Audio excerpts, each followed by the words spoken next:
Hello dear students, welcome you on Bright Academy Sanjoli and today we are gonna to discuss a very special topic और very important topic। और इस topic में हम discuss करेंगे कि जो हमारा यहाँ पे भारत है ये वाला, ठीक है।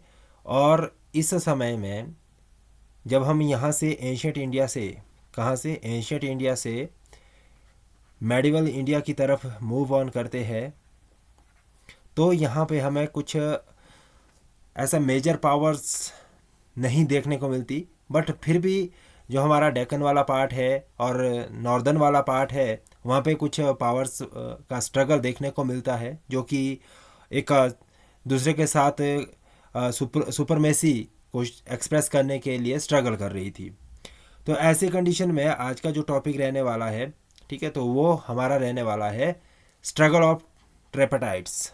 ट्रेपेटाइट्स का मतलब क्या है कि यहाँ पे हमारे पास 3 तरह के पावर्स कॉन्फ्लुएंस में काम कर रहे थे। कौन कौन से? राष्ट्रकूटा थे, पाला थे, ठीक है, और परिहारा थे, प्रतिहाराज थे, ठीक है। तो ये 3 पावर्स यहाँ पे स्ट्रगल कर रही थी। कनौज यहाँ इनका मेजर पोर्शन आता था। तो ये स्ट्रगल करते करते किस तरह से डोमिनेंट हुए और कौन इसमें सुपरमेसी को गेन कर सका, उसके बारे में आज की वीडियो में हम पढ़ने वाले हैं। लेकिन उससे पहले स्पेशल अनाउंसमेंट आपके लिए कि अगर आप हमारे साथ HAS अलाइड सर्विसेज या NT, साथ ही साथ बैंकिंग और SSC के एग्ज़ाम की तैयारी करना चाहते हैं, तो आप हमारे दिए गए नंबर पे कांटेक्ट कर सकते हैं, जो कि कांटेक्ट नंबर है दिस वन, ठीक है, 9816211278।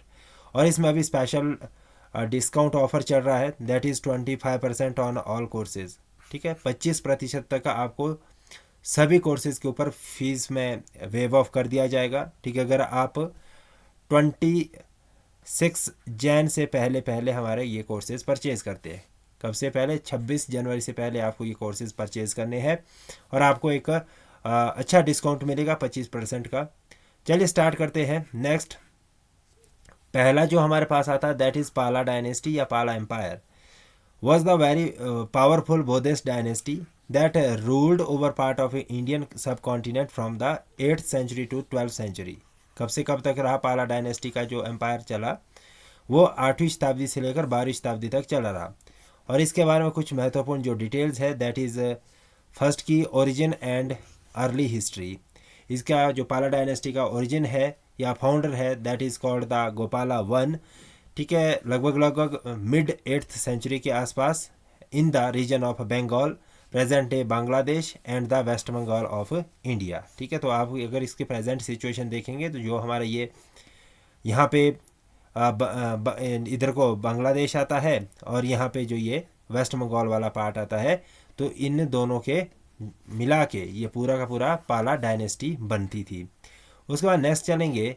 नेक्स्ट हमारे पास है कि Gopala one is consider the first ruler of the Pala dynasty and establish the capital at Karna Suvarna, ठीक है। कहाँ पे इन्होंने अपनी जो कैपिटल है या राजधानी है एस्टेब्लिश की थी, that was Karna Suvarna, identified with modern day northern Bangladesh. कहाँ पे? नॉर्दर्न, ठीक है, जो ये वाला पोर्शन है नॉर्दर्न बांग्लादेश का, यहाँ पे इसको आइडेंटिफाई किया जा सकता है करना सुवर्णा को। उसके बाद आता है एक्सपेंशन एंड टेरिटरीज, ठीक है, कि इनका टेरिटोरियल एक्सपेंशन कितना हुआ। पाला इनिशियली रूल्ड ओवर बंगाल्स, ठीक है, कहाँ पे? स्टार्टिंग में उन्होंने बंगाल में अपना रूल स्टार्ट किया एंड लेटर ऑन वो जब एक्सपेंड करते गए तो उनका जो इन्फ्लुएंस है वो पूरे के पूरे बिहार और उड़ीसा तक चला गया था। उसके बाद आता है इसमें धर्मपाला, जो दूसरे शासक आते हैं गोपाला के बाद Dharmapala, successor of Gopala one.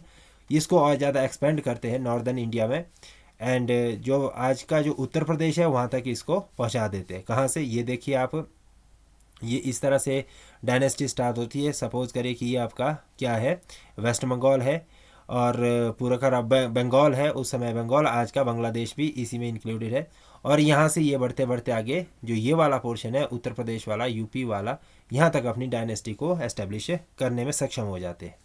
उसके बाद आता है बुद्धिस्ट पैट्रोनेज, ठीक है। पालाज क्या थे? स्ट्रॉन्ग पैट्रोनेज थे बुद्धिज़्म के, ठीक। और साथ ही साथ जो डायनेस्टी है इन्होंने बुद्धिज़्म के रिवाइवल में एक महत्वपूर्ण भूमिका निभाई। और कब? जब ये राइज में थे, ठीक है। और साथ ही साथ जो बुद्धिज़्म का इन्फ्लुएंस है वो इंडिया में कमज़ोर पड़ रहा था। इसी के साथ साथ Dharmapala and subsequent ruler were known for supporting the Buddhist monasteries and universities such as renowned Vikramashila और नालंदा यूनिवर्सिटी इन्हीं के समय में सपोर्ट की गई या एस्टेब्लिश की गई। उसके बाद आता कल्चर एंड इंटेलेक्चुअल अचीवमेंट। इसमें क्या है कि जो पाला एम्पायर है उनका जो सेंटर था learning centre of learning and culture, Nalanda under the Pala rule became one of the most prestigious centre of the education in ancient India. ठीक है। उसके साथ साथ स्कॉलर्स लाइक अतीश शाह, उसके बाद Shantarakshita and others flourished during the Pala period. ठीक है। Next आता है हमारे पास आर्किटेक्चरल कॉन्ट्रीब्यूशंस। इसमें क्या है कि the Palas made significant contributions to the temple architectures. ठीक है। सबसे जो इम्पोर्टेंट आप देखेंगे टेम्पल आर्किटेक्चर वो भी इन्होंने डेवलप किया। Many temple has been developed in their period, noted their intricate terracotta decorations. So Somapura Mahavira, a large Buddhist monastery in present-day Bangladesh, is an example of Pala architecture's excellences. ठीक है। कौन सी? सोमापुरा महावीरा। कहाँ पे ये? Present day में बांग्लादेश में है। ठीक है। और इनका इसमें जो आर्किटेक्चरल इन्फ्लुएंस देखने को मिलेगा वो किसका मिलेगा आपको? पाला का मिलेगा। उसके बाद आता ट्रेड एंड इकोनॉमी की बात आती है। ट्रेड एंड इकोनॉमी में क्या है कि जो पाला एम्पायर है वो एक्टिवली एंगेज्ड थे कि इसमें trade and had a prosperous economy. Bengal with its strategic locations became a centre for trade and commerce. ठीक है। Bengal was the central location for their trade and commerce. Next comes the successions of rulers. The next part is After Gopala I, the Pala ruler include Dharmapala, Devapala, Mahendrapala and others. And Devapala is often regarded as one of the most powerful and successful Pala ruler and credited with expansions of the empire to its zenith. यानी कि जितना maximum पाला dynasty फैली वो देवपाला के राइन में ही expand हो सकी थी। क्वेश्चन नेक्स्ट पॉइंट है दैट इज डेक्लाइन की जो पाला डायनेस्टी है उनका डेक्लाइन किस तरह से होता है। जो पाला एम्पायर है वो काफ़ी ज़्यादा इन्वेजन्स फेस करते हैं राष्ट्रकूटा से and internal conflicts and division Weeknd the dynasty. उनके आपसी जो इंटरनल कॉन्फ्लिक्ट्स भी अराइज होने शुरू हो गए थे और साथ ही साथ जो 12th सेंचुरी के आसपास पाला डायनेस्टी काफ़ी ज़्यादा कमज़ोर पड़ गई और डेक्लाइन होना उनका शुरू हो गया।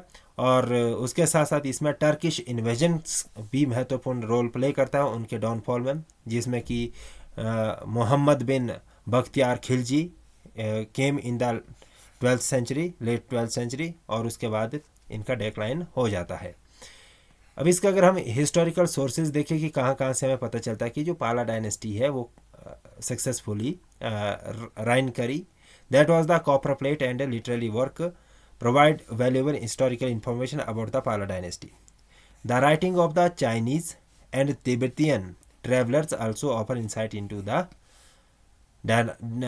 Pala dynasty's period. So Pala Empire with its emphasis on Buddhism, cultural patronage and intellectual achievement made significant contribution to the history and heritage of the Indian subcontinent during the medieval period. This is all about the Pala dynasty. Next comes the Rashtrakuta.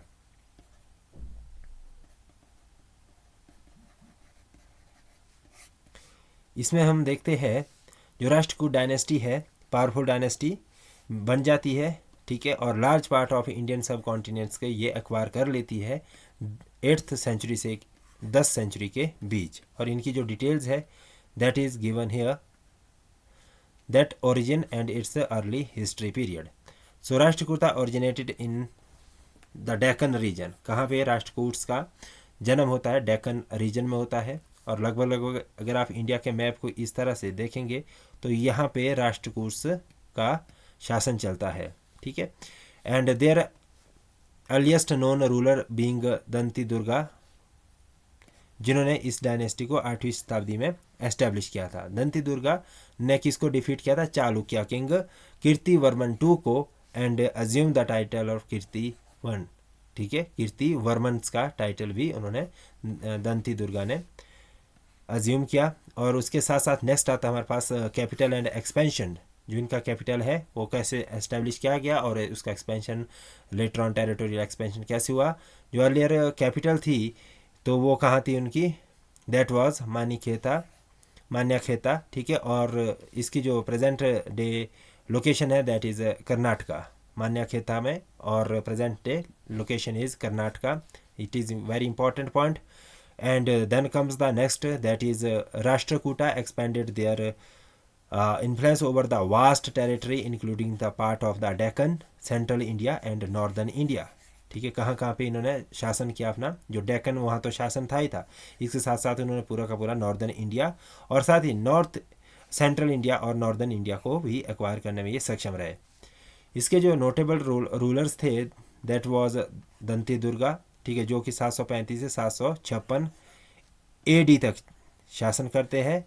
The founder of the Rashtrakuta dynasty, he establish the kingdom by defeating the Chalukyas.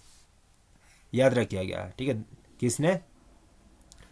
दंती दुर्गा ने चालुक्या को हराया था. दंती दुर्गा ने चालुक्या को हराया था.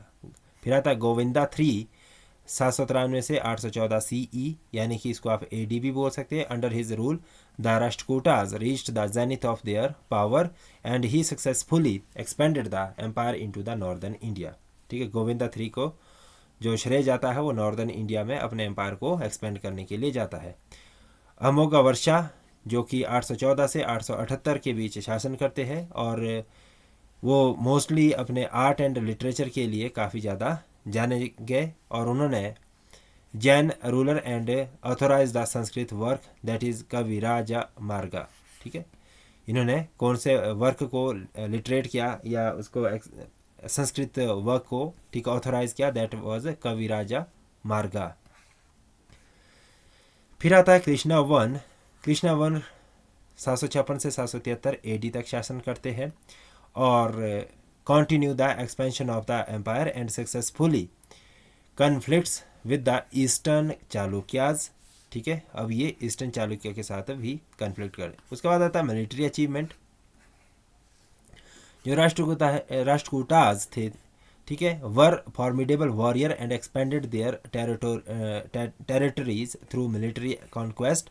So next, Govinda III successfully campaigned against the Pratiharas and Palas during the tripartite struggles, strengthening the Rashtrakutas' influence in the northern India.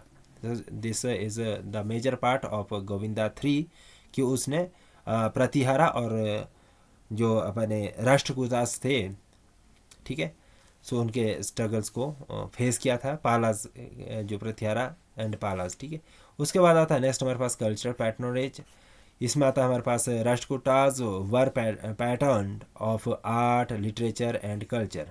Art literature and culture and they made significant contribution to Kannada and Sanskrit literature.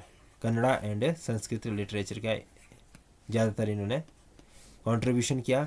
और अमोघ वर्षा was particularly known for his support of learning and his court was a center of culture and intellectual activities. किसका रहा? Culture and intellectual activities का centre रहा. उसके बाद आता है religious tolerances. Rashtrakutas were known for their religious tolerances while some rulers were followers of Jainism, other like Krishna I were supporter of Shaivism. Okay, then comes the decline.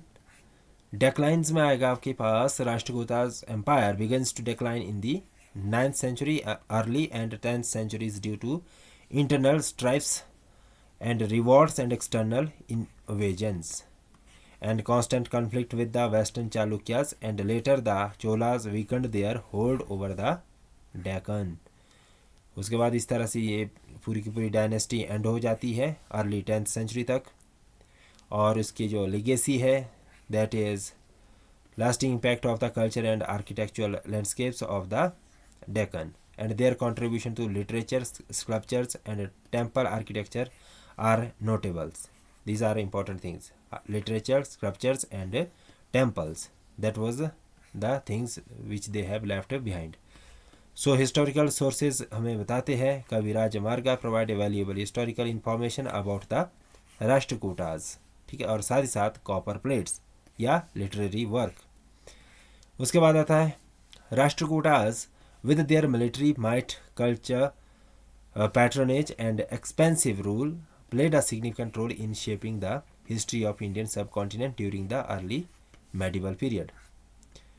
And then comes the next dynasty, that is Pratihara. So Pratihara dynasty, also known as the Gujra Pratihara, was a prominent Indian dynasty that ruled part of northern and western India during the early medieval period. And some of the glimpses of this dynasty is that they originated या belongs to the Gurjar or the Gurjara community, और साथ ही साथ and they initially rose to power in the region of present day Rajasthan, जो आज का present day का राजस्थान वाला पोर्शन है. यहाँ पे इनका उदय माना जाता है. किसका? प्रतिहारा का. ओके, ये इंडिया है. इस तरह से आप इसको इंडिया का मैप मानिए. तो ये जो ऊपर वाला पोर्शन यहाँ पे राजस्थान है, नीचे को गुजरात आ जाता है, वहाँ पे इनका उदय माना जाता है. And dynasty is believe to have been founded in Nagabhata in the mid 8th century, and who successfully resist the early invasions of the Arab Muslim forces. ठीक है, जो पहले मुस्लिम आक्रमणकारी आए तो उनको इन्वेड करने में ये सक्सेसफुल भी रहे. कैपिटल एक्सपेंशन इनका होता है. Pratihara ruler establish their capital eight Avanti, which is identified at present day Ujjain.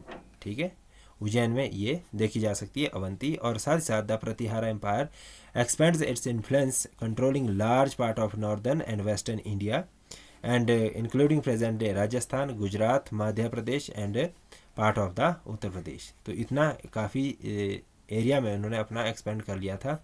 और साथ ही साथ मिलिट्री अचीवमेंट में अगर आप देखेंगे, so successfully defended their territory against the external invasions including the Arab Muslims attacks from the west. और इसके बाद नेक्स्ट आता है हमारे पास Bhoja one of the notable rulers was credited with significant military victory and territorial expansion. उसके बाद आता है कल्चर एंड रिलीजियस पैट्रोनेज. इसमें क्या आएगा कि the Pratihara were patrons of the art, literature and culture, and they contributed to the flourishing of Sanskrit literature during their rules. So इसके बाद आता है मीरा भोजा, और also known as Bhoja one, and 836 से 885 AD तक ये शासन करते हैं. और इस पीरियड को गोल्डन पीरियड के नाम से भी जाना जाता है, क्योंकि इस समय आर्ट एंड कल्चर का काफ़ी ज़्यादा फ्लरिशनेस हमें देखने को मिलता है. और साथ ही साथ ये आर्ट एंड कल्चर साथ साथ लर्निंग के काफ़ी ज़्यादा पैट्रोनेज थे, भक्त थे. डेक्लाइंस कैसे होता है इनका फिर लेटर ऑन. जो प्रतिहारा डायनेस्टी है faced internal conflicts and succession disputes, और साथ ही साथ weakened their central authority. So tripartites struggle against Palas and Rashtrakutas in the 8th and 9th centuries put immense pressure on the Pratiharas, while they initially faced setback, and they later managed the regains some control. उसके बाद आता है इसमें letter history.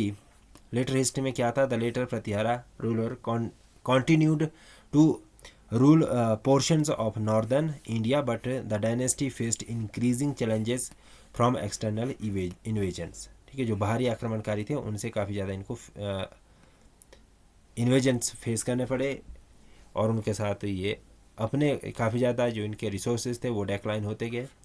So decline of the Pratihara power was accelerated by the invasion of Mahmud of Ghazni in the 11th century. उनकी जो legacy है that is despite their eventual decline, the Pratyahara left a lasting impact in Indian history. They played a crucial role in resisting foreign invasions during their heyday, and the dynasty patronage of art, literature, and culture contributed to the cultural richness in the region. So historical इसके जो sources हमें कहाँ कहाँ से मिलते हैं, तो ये मिलते हैं हमें कुछ इंस्क्रिप्शन से, जैसे कि कॉइन्स है, कंटेम्प्रेरी लिटरेरी बुक्स या वर्क्स है, या inscriptions on temples, and copper plates provide valuable information about their rules. And Pratyahara dynasty, while eventually giving way to subsequent ruler, played a significant role in shaping the political, culture, and landscapes of northern and western India during the early medieval period. So this is all about today's lecture. Thank you to watch this video. और अगर आपको ये video से information मिली है, अच्छी लगी है, तो आप इसको शेयर सब्सक्राइब जरूर करिएगा. Thank you to watch this video.